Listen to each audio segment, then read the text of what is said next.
කුලියාපටිය ප්‍රදේශයේදී අපරීක්ෂාකාරී ලෙස සියයි අතුරුපදිය ධාවනය කර තවත් යතුරුපදිකරුවෙකුට පහරදෙන දර්ශනයක් පසුගියදා සමාජ මාධ්‍යවල පැතිර ගියා. පසුව අදාළ පුද්ගලයා පොලිසිය විසින් අත්තරංගුවටගෙන අධිකරණයට ඉදිරිපත් කිරීමෙන් පසුව රක්ෂිත බන්ධනාගාරගත වුණා. පසුව නීතිඥ ශයහන් මාලක විසින් පාරකෑ පුද්ගලයා දුරකථනය ඔස්සේ සම්බන්ධ කරගෙන තිබූ අතර ඔහු නීතිඥයට පවසා තිබුණේ මෙවන් කතාවක්. මහත්තයෝ මම අවුරුදු 22ක් හමුදාව ක්‍රියාන්විත රාජකාරි කරලා විශ්‍රාමගිහින් ඉන්න විශ්‍රාමික නිලධාරියෙක්. මගේ රාජකාරි ජීවිතය තුළ වැඩිහරයක් කටයුතු කළේ සෙවලන පුහුණු කරන පුහුණු නිලධාරියෙක් විදියට. මම ආයුධ වගේම ඉවසීමත් උපරිමයෙන් ප්‍රගුණ කරපු පුද්ගලයෙක්. මටත් ඒ මට පහරදිපු තරුණයගම වයස්වල ගෑනු දරුව ඉන්නවා. මට ඒ වෙලාවේ මතක් වුණේ මගේ දරුව ගැන. ඒ නිසා ඒ මට ගහපු පාර විල්දරාගෙන ඒ මොහොතේ මම ඉවසුවා. ඔයිට වඩා කොච්චරනම් තෙරාලගේ පාරවල් ක්‍රියානුතියදී ඉවසලා තියෙනවද? පස්සමම ලේපෙරාගෙන ගිහින් රෝහල් ගත වුණා. මූණට මැහුම් 7ක් දැම්මා. ඇත්තටම පස්සේ හිතරලෝ කනගාටුවකුත් ආවා. මේ වගේ තරුණ පරම්පරාවක් අපේ රටේ හදන්නද අපේ මුළු තරුණ අවධියම ජීවිත පරිත්‍යාගයෙන් කැප කළේ කියලා.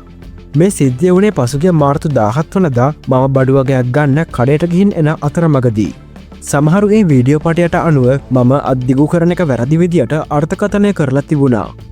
මම ඒ අත්දිගු කරලා පෙන්නන්නේ එතන මල්සන්දියේ තියෙන කැමරා දිහා බලන්න කියලා. කවුද වැරද්ද කරේ කියලා. කොහොමුණත් මට මේ දේවල් දිගට ඇදගෙන යන්න අවශ්‍ය නෑ. මගේ හිතේ ඒ තරුණය ගැන වෛරයකුත් නෑ. පස්සේ වීඩියෝව දැක්කම ඔහුගේ හැසිරීම් අනුව මට පුද්ගලිකව හිතුණා ඒ මොහොතේ ඒ තරුණයා ප්‍රකෘති සිහියෙන් නෙමෙයි හිටිය කියලා.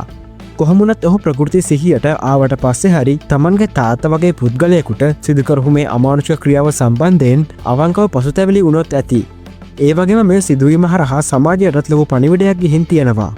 ඒ ගැන මට ලොකු සතුටක් තියෙනවා මිනිස්සු අසාධාරණය වෙනුවෙන් මේ විදියට එකතු වීම ගැන. එහෙම මිනිස්සු එකතු නොවුණා නම් මහත්තයා පැමිණිල්ලක් නොදැම්මා නම් බොහෝ දුරට පොලිසිය ක්‍රියාත්මක නොවෙන්නත් තිබුණා.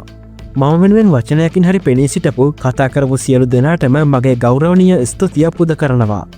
ආය සමාජයේ මෙහෙම දේවල් නොවෙන්න මේ ඉදිරිපත් වීම ලොකු පිටිවහලක් කියලා මම විශ්වාස කරනවා. මට පොලිසියෙන් දැනුම් දීමක් කරා ඔහුව අත්අඩංගුවට ගත්තා අද අධිකරණයට ඉදිරිපත් කරනවා කියලා. මට අවශ්‍ය මේ වගේ තරුණයෝ හරි විදියට සමාජගත වෙනවා දකින්න. නීතියෙන් හරි ඒ දේ වුණොත් ලොකු දෙයක්. මෙවැනි පුවත් ඉදිරියටත් බලන්න සබ්ස්ක්‍රයිබ් කර රැඳී සිටින්න අප සමග.